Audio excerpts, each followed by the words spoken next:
This video will walk you through the steps for backing up your data in the M2R program.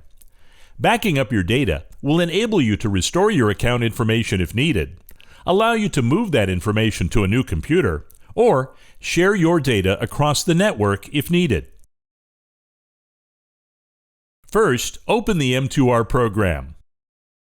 Go to the Tools menu. Under the Tools menu, select Backup Accounts Database. This will open the Explorer window. The location will default to the M2 Reporter folder directory.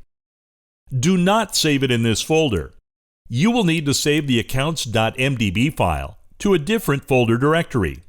You can do this by browsing to a location that is convenient for you. For example, you could save it to a different folder, on a flash drive, or on your network cloud. In this case, we'll save it on our desktop.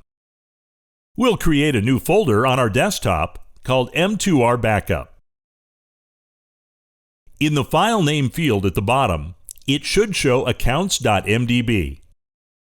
Click Save.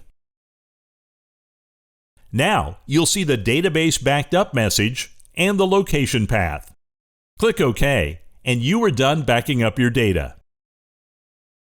We recommend you back up your data at least once a month, and whenever updating a large amount of data in the M2R program.